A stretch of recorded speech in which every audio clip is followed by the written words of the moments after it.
Bonjour à toutes et à tous et bienvenue dans ce troisième épisode du Shift, le podcast politique qui décrypte l'actualité avec un regard écologiste et progressiste. Alors aujourd'hui, on va s'intéresser à un sujet qui touche tout le monde, parce que si vous regardez ce podcast, vous êtes peut-être à l'école, et si vous n'êtes pas à l'école, c'est qu'un jour, comme tous les Belges, vous avez été à l'école. Et le secteur de l'enseignement, justement aujourd'hui, est durement touché par les coupes budgétaires annoncées par le gouvernement de la Fédération Wallonie-Bruxelles.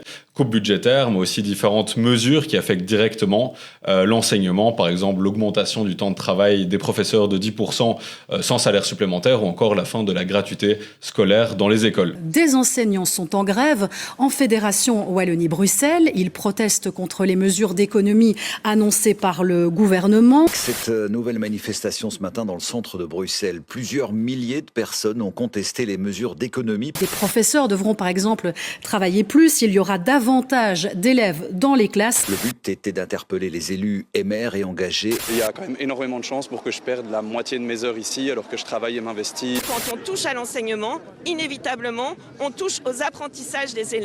Mais l'objectif aujourd'hui, c'est d'aller au-delà des chiffres, au-delà justement de ces mesures pour s'intéresser à celles et ceux qui les subissent, c'est-à-dire les profs. C'est parti donc pour le troisième épisode du Shift. Alors aujourd'hui, je suis super heureux d'accueillir Florence Joyeux. Alors Florence, tu es prof en 4e et en 5e secondaire de français à l'Institut des Sœurs de Notre-Dame d'Anderlecht, à ne pas confondre donc avec l'Institut Notre-Dame d'Anderlecht, qui est une autre école. Donc merci beaucoup d'être là aujourd'hui. Peut-être que tu peux commencer par dire en fait où toi tu étais à l'école avant de nous expliquer un peu ton métier. Ah oui, j'étais à l'école à Waterloo, j'étais à l'école au Bar-Lémont. Donc c'est pas tout à fait la même chose, mais voilà, c'est là que j'ai passé toutes mes secondaires. Et est-ce que c'est à ce moment-là, justement, quand tu étais à l'école, que tu t'es dit, en fait, moi, je veux être prof? Comment est-ce que c'est venu, en fait, cette vocation? Oui, en fait, quand j'étais en 5e et en 6e secondaire, j'ai réalisé que j'aimais beaucoup tout ce qui était littérature, analyse de texte, de poésie. Et c'est vrai que je réalise que dans mes examens oraux, j'avais des chouettes retours de mes profs de français.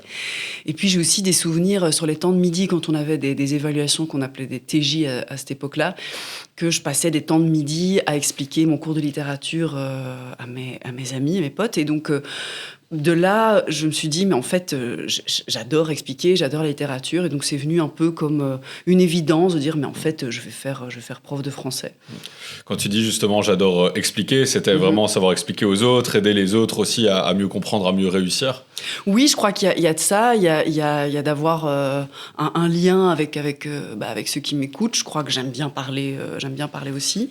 Mais j'avais pas la notion à cette époque-là que j'allais m'adresser à un public d'adolescents, puisque j'étais adolescent, moi, à cette époque-là. Et donc, j'avais pas encore conscience de tout le défi qui m'attendait. Mais ouais, il y avait ce côté aussi explication que j'aimais bien. On a cette image que quand les profs commencent, en tout cas, c'est ce qu'on entend beaucoup, c'est que il faut faire 3 heures de cours dans cette classe-là, dans cette école-là, puis il faut faire 3 heures dans une autre école. Est-ce que c'est ça aussi un peu ton parcours, d'avoir dû multiplier les heures à gauche, à droite dans différentes écoles, ou tu as su assez directement en fait, te stabiliser dans une école? La première année, j'ai fait 2 écoles différentes, mais j'ai toujours eu des heures dans la même école. J'ai pas dû gérer plein de sites différents, des écoles différentes, ça j'ai pas dû gérer. Mais c'est vrai qu'il faut un certain temps avant de pouvoir, je dirais, avoir sa nomination, etc. Ça prend quand même pas mal de temps. Pour toi, une journée classique de prof, c'est quoi? En fait, une journée classique de prof, ce qui est un peu particulier, c'est que chaque jour est différent, en fait. Parce qu'on a un horaire qui est différent chaque jour, on a nos heures qui sont ventilées sur la semaine. Et donc, il y a une journée où je vais commencer à 8h15 et l'autre où je vais commencer à 12h50. Quand je commence à 12h50, souvent, je vais travailler mes cours à la maison, je vais faire mes corrections, je vais faire mes préparations. Je vais arriver plus tôt à l'école parce que j'aurai plein de photocopies à faire, parce que je dois rencontrer le directeur adjoint pour parler des sorties, etc. Et puis, je vais donner mes heures de cours. Je vais discuter avec des élèves à la fin des cours. Et puis après, je rentre chez moi et là, j'entame ma deuxième vie avec mes enfants. Et donc, en fait, au-delà de donner cours devant une classe, il y a plein d'autres trucs qui orbitent autour, mais qu'on voit pas spécialement en fait quand on est élève ou quand on est parent, par exemple. Oui, non, c'est sûr, quand on parle d'un temps plein de prof, c'est 20 périodes de cours par semaine, ça paraît pas grand-chose, évidemment, mais c'est sûr que déjà, 50 minutes de cours face à un public, c'est épuisant. Il faut gérer la discipline, il faut gérer l'ambiance de classe, mais c'est pas tout, évidemment. Il faut aussi transmettre la matière, et donc tout ça demande beaucoup d'énergie. Mais c'est vrai qu'à côté de ces heures qu'on appelle les heures face classe, il y a plein de choses en fait qu'on fait un peu comme des petites fourmis, et que la plupart des gens ne perçoivent pas. Et ces choses-là, justement, donc ce qui est à côté du fait de donner cours, est-ce que c'est valorisé d'une manière ou d'une autre, monitoré, ou je veux dire, est-ce qu'on a une idée de combien ça représente et quelle est la limite que ça devrait représenter en tant que charge de travail pour un prof? Je trouve que c'est quand même une charge de travail qui est assez conséquente. Moi, je suis investie, par exemple, dans l'organisation du voyage scolaire. Je suis titulaire, donc ça me demande quand même beaucoup de travail en plus. Et c'est sûr que c'est pas spécialement valorisé, et parce qu'on s'en rend pas compte en fait de tout ce travail qu'on fait en plus. Tu as une estimation, je pense, de combien d'heures ça représente par semaine? Donc tu parlais il y a d'office, donc c'est 20 périodes de cours, on va dire environ 20 heures. Tu arrives à combien si tu rajoutes le reste? Je crois qu'un employé normal, ça doit être 37 heures environ semaine. Toi, tu dirais que c'est quoi pour toi? En fait, je dirais que ça va dépendre d'une semaine à l'autre. Il y a des semaines où mes élèves ont des évaluations. Du coup, je vais ramener des énormes tas de corrections chez moi. C'est sûr que c'est des semaines où je vais travailler évidemment beaucoup plus. Des semaines qui sont peut-être un peu plus tranquilles, où je vais travailler moins.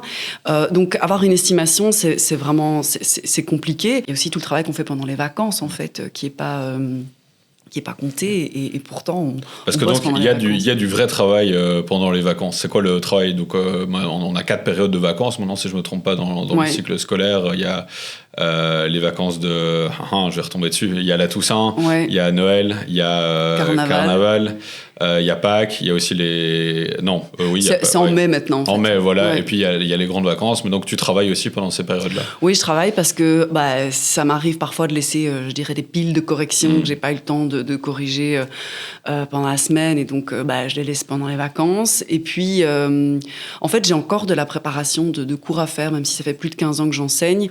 Moi, je suis prof de français, et donc si je vois par exemple l'argumentation avec mes élèves, oui, je vais prendre des textes d'auteurs classiques, mais c'est quand même hyper important aussi d'argumenter sur des sujets d'actualité. Et donc, je vais aller puiser dans l'actualité, je vais retravailler mes textes. Chaque année, je me dis, non, ce cours-ci, il faut que je change quelque chose parce que ça va pas. Et donc, le travail des cours, même si j'ai quand même de l'expérience, ça compte quand même, quoi. Tu dis que tu travailles depuis plus de 15 ans. Ouais. Est-ce que tu regrettes aujourd'hui d'avoir pris ce métier qui est le métier de prof? Non, pas du tout. Je suis toujours très contente d'être prof. En tout cas, je suis pas du tout lassée ou désabusée j'ai contact avec les adolescents. J'adore le contact que j'ai avec mes collègues. J'aime bien l'environnement de l'école. Du coup, ça me pose quand même pas mal de questions, parce que parfois je me sens un peu écrasée par toutes ces réformes. Je me dis, mais qu'est-ce que je pourrais faire d'autre? Et en fait, j'ai rien envie de faire d'autre parce que j'aime vraiment bien mon métier de prof. Tu parles de toutes ces réformes, justement. C'est quoi aujourd'hui le problème avec les réformes? Qu'est-ce qui se passe aujourd'hui en fait en politique contre l'école et contre les enseignants? Il se passe que j'ai l'impression qu'on se sent un petit peu écrasé et peu valorisé dans notre fonction. Comme je suis nouvelle dans une école depuis 1 an et demi, en fait, la réforme qui m'a touchée le plus, c'est les 2 périodes supplémentaires, puisque... Donc tu parles c'est l'augmentation décidée de 2 périodes en plus pour tous les profs, décidés par le gouvernement et maires engagés. Voilà, donc c'est tous les profs du secondaire supérieur, en fait, qui passent de 20 à 22 périodes par semaine. Et en fait, je crois que les gens ne se rendent pas compte de tout le domino que ça va faire. il faut donner des heures aux profs qui sont nommés. Il y a des profs qui étaient partis dans une autre école, mais qui vont perdre leurs heures dans cette école-là, qui vont revenir. Donc moi, comme je suis la dernière arrivée, a priori, il y a quand même beaucoup de risques pour que je perde mes heures dans mon école. Parce que c'est les professeurs, par exemple, les plus âgés, qui récupèrent donc 2 heures en plus. Ouais. Et donc, vu qu'ils prennent 2 heures en plus, ils les prennent à quelqu'un d'autre, vu que c'est à somme nulle, quoi. Ouais. Oui, bien sûr, on rajoute pas des heures. Et donc, il faut faire avec les heures qu'il y a dans l'école. Et donc, on va prendre des heures chez les derniers arrivés. Et ça, je trouve que c'est un peu violent. Et puis, moi, il y a le côté, en fait, que j'ai l'impression que ces réformes, elles vont avoir un impact sur le public scolaire qui est le plus précaire. Tu parlais tout à l'heure de la gratuité scolaire en primaire. Moi, j'ai lu pas mal d'articles de direction qui disent mais ne plus pouvoir servir de repas chaud à certains élèves, c'est une catastrophe. Mmh. C'est un peu leur seul repas un peu consistant de la journée. Et moi, je trouve ça affreux, en fait, que ce soit le public plus précaire qui pâtisse de ces réformes. Et je crois que chez nous, dans l'enseignement aussi, ça va avoir une incidence sur le public plus précaire, parce que je crois qu'en rajoutant du temps de travail aux profs, on va peut-être ne plus s'investir dans tous les projets qu'on faisait un petit peu périphériques, les voyages scolaires, plein de sorties culturelles, qui étaient très bénéfiques, je crois, pour ce public qui n'a peut-être pas cette possibilité d'être stimulé via leur famille, culturellement, qui n'a peut-être pas la possibilité de partir une semaine comme ça hors de son foyer. Moi, je trouve que c'est des expériences qui sont hyper importantes pour les élèves, et je me dis que comme on se sent un peu écrasé, nous, en tant que prof, on n'aura peut-être plus la possibilité de s'investir là-dedans, et que qui va en pâtir, pour moi, le public qui est peut-être un peu plus précarisé. Donc ce que tu dis là, en fait, c'est que quand on touche justement à ce temps de travail des profs, en l'augmentant, on affecte en fait aussi directement les élèves. C'est pas que les profs, en fait, qui sont en colère. Mais je pense que c'est sûr que les profs, ils sont touchés de manière directe, mais que les élèves, par ricochet, ils vont d'office être touchés aussi par ces mesures.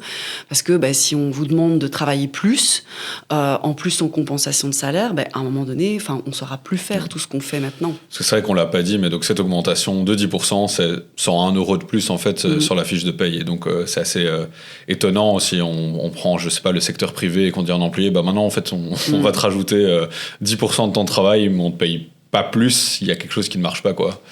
C'est-à-dire qu'on a vraiment l'impression qu'il n'y a aucune reconnaissance par rapport à ce qu'on fait, et que si on se permet comme ça de nous dire mais pas de problème, en fait, vous allez travailler 10% en plus, sans qu'on ait même évalué, je dirais, tout le travail qu'on fait sur le côté, on a l'impression qu'il n'y a vraiment aucune reconnaissance par rapport à notre travail. Et donc c'est dur, en fait, de continuer à être motivé quand on a l'impression comme ça d'agir, de faire son boulot qui ne soit pas reconnu. C'est un peu difficile, oui. Tu parlais justement par des cantines scolaires qui n'allaient plus être gratuites pour les élèves, et donc ça allait notamment impacter les élèves qui sont plus défavorisés. Si on va sur Facebook, alors faut jamais aller trop dans les commentaires Facebook parce qu'on y trouve beaucoup trop de choses. La plupart des gens dans les commentaires, ils disent en fait c'est aux parents de s'assurer que leur enfant n'ait pas une boîte à tartines vide quand ils vont à l'école, et s'ils n'arrivent pas à assurer ça, ils n'ont qu'à pas faire d'enfants, grosso modo. Est-ce que tu es d'accord avec ça ? Mais en fait, je trouve que chaque fois, reprocher le problème aux parents, etc., finalement, on n'avance pas, en fait. Moi, je le vois plutôt comme un fait. C'est un fait. Il y a des enfants qui ont peut-être ces boîtes à tartines vides. On ne sait pas pourquoi les parents ils ne leur donnent pas ces tartines sur le temps de midi. Autant agir, autant se dire, OK, nous, comment est-ce qu'on peut faire pour aider ces enfants ?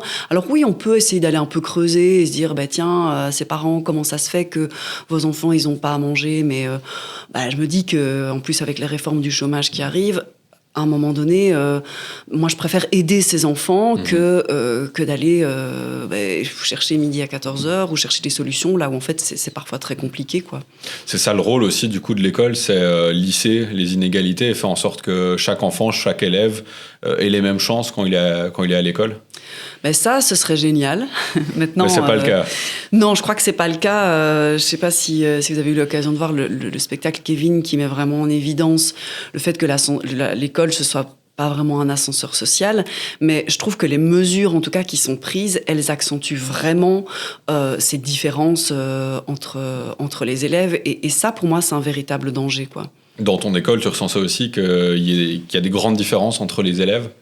Oui, moi, je perçois qu'il y a des différences entre les élèves. Ici, par exemple, nous, on organise un voyage scolaire et on a des élèves qui nous disent non, en fait, je vais pas savoir venir parce que je sais pas payer le voyage scolaire. Et c'est pas le cas pour tous les élèves. Il y en a qui le payent sans problème. Du point de vue du niveau, clairement, il y a des différences aussi. Et je crois que c'est ce qui fait la richesse, quelque part, de l'école. C'est que tous les élèves, ils sont pas exactement les mêmes. Mais l'école, c'est quand même un lieu où on peut essayer de tirer le meilleur de chaque élève, peu importe d'où il vient, quoi. On a une tradition ici, c'est qu'on a les 5 questions cash. Okay. Donc je vais te poser 5 questions, comme le nom l'indique, cash, et tu me réponds en 1 ou 2 phrases, comme tu le sens, ça va? Okay. Les profs sont tout le temps en vacances. Je sais pas si on est vraiment beaucoup plus en vacances que les autres. Vous faites les mêmes cours depuis 20 ans? Non, on les améliore, on les modifie. Moi, j'ai même changé de pédagogie il y a une dizaine d'années, donc non. Le niveau de l'enseignement, de manière générale, baisse? Alors ça, je vais avoir du mal à répondre en quelques phrases parce que je trouve que c'est pas très sympa pour les élèves et que ce que j'ai appris, c'est que les élèves, ils vont se conformer à la vie qu'on se fait d'eux. Et donc, si on n'arrête pas de leur dire que le niveau, il baisse, en fait, les élèves, finalement, oui, ils vont baisser de niveau. Donc non, je suis pas d'accord. Ils baissent pas complètement et les élèves, ils ont plein d'autres ressources. Donc non, j'ai pas envie de dire que le niveau baisse. Les profs ne travaillent que 20 heures semaine? Non, sinon, à mon avis, il y aurait beaucoup plus de gens qui feraient ce métier, en fait. Si on travaillait vraiment que 20 heures semaine, je crois que les écoles seraient remplies de profs et tout le monde voudrait faire ce métier, quoi. Et alors, la dernière, les profs sont tout le temps malades? Moi, j'ai pas l'impression. Je crois qu'il y a des profs qui sont épuisés parce qu'ils s'investissent à fond dans ce qu'ils font et qu'à un moment donné, quand on a peut-être pas assez de reconnaissance par rapport à ce qu'on fait, oui, on devient malade. Je suis pas sûre qu'il y ait plus de maladies chez les profs que dans une autre institution.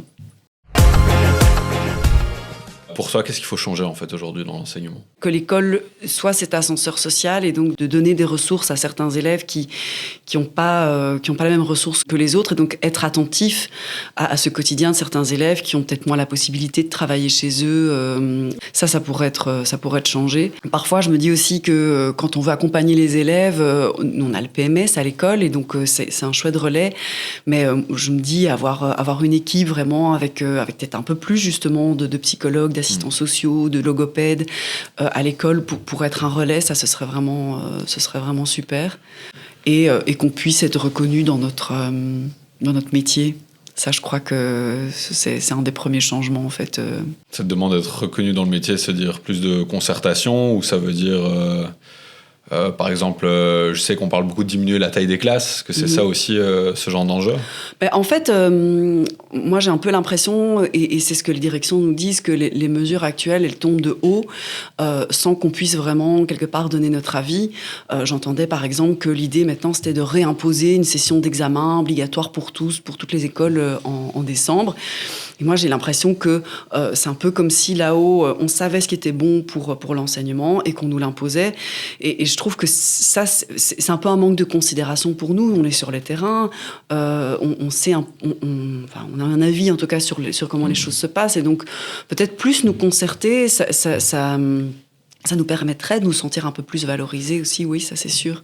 La concertation avec les profs, c'était un peu l'idée centrale du pacte d'excellence qui date, si je ne me trompe pas, en tout cas du lancement vers 2016-2017. Ça veut dire que ce pacte d'excellence, le pacte, il n'est pas tenu en fait, vu qu'il n'y a pas cette concertation, ou est-ce que c'est récent qu'il y a moins de concertation? Alors, moi, d'après ce que j'entends, c'est que c'est quand même plutôt récent qu'il n'y a pas de concertation, parce que je crois que le pacte d'excellence, il a quand même été le fruit d'une concertation, des acteurs de terrain, des syndicats, etc. Donc maintenant, il y a eu pas mal de changements aussi apportés à ce pacte d'excellence. Et donc, c'est sûr que le tronc commun qui doit être mis en place en secondaire l'année prochaine, il y a tellement d'incertitudes, on ne sait pas très bien comment ça va se passer. C'est vraiment très, très peu confortable pour les profs qui, parfois, ne savent même pas, OK, mais qu'est-ce qu'on va donner comme cours ici en fin août? C'est hyper inconfortable, en fait. On arrive tout doucement à la fin de cet épisode. Et donc, pour toi, s'il y avait une chose que tu pouvais changer, tu changerais quoi? Essayer de sortir un petit peu de l'individualisme de la société dans laquelle on vit et donc d'essayer de bien penser aux autres quand on agit, quoi. Merci beaucoup Florence. Donc je rappelle, tu es professeur de français à l'Institut des Sœurs de Notre-Dame à Anderlecht. C'est la fin de ce 3e épisode du Shift. Vous pouvez retrouver les 2 précédents épisodes. Le premier, c'était avec la députée européenne Saskia Bricmont. Le deuxième, c'était avec l'historien Jonathan Piron sur l'Iran. Tous ces épisodes sont disponibles sur YouTube, sur Spotify, sur Apple Music, peut-être prochainement sur d'autres plateformes. À la prochaine.